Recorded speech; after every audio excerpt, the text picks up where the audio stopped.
The markets are back in motion and we've got a lot to cover. Hey everyone, it's Thursday morning, August 7th, and welcome back to Capital Markets Quickie.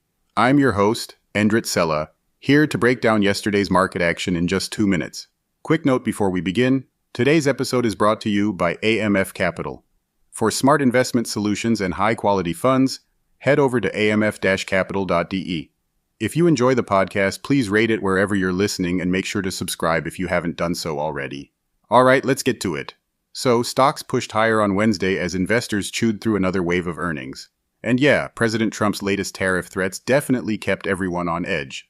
The Standard & Poor's 500 climbed nearly 0.7%. The Nasdaq rose about 1.2%.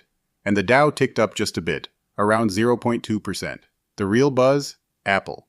Shares popped more than 5% after news dropped that CEO Tim Cook will be joining President Trump at the White House to announce a massive $100 billion investment in U.S. manufacturing.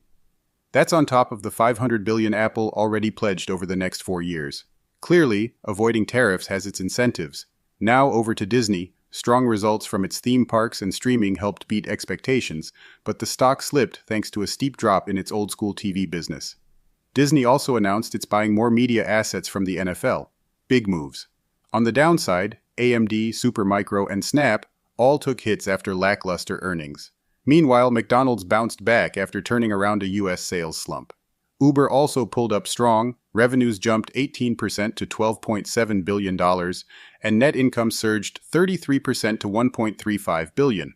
That's with over 3 billion rides in the quarter. Not bad. But the tariff drama continues. With Trump's Thursday deadline fast approaching, trade partners are scrambling. The Swiss president literally flew to D.C. to dodge a 39% tariff. Meanwhile, India just got slapped with another 25% tariff for continuing to buy Russian oil. So yeah, a lot of moving parts right now. AI, trade, earnings, and some very political pressure points. Alright everyone, before we wrap up, I'd love to invite you to check out the paid subscription of Capital Markets Quickie on Spotify. I've also started a new format called Stocks Quickie, where I dive deeper into company earnings and share interesting insights to help you better understand how these companies really work and what drives them. So if you're up for more in-depth content, come join me over there. So that's it for today's Capital Markets Quickie. I'll be back tomorrow morning with a brand new episode. Don't forget to subscribe, rate the podcast, and share it with your network. Thanks for tuning in.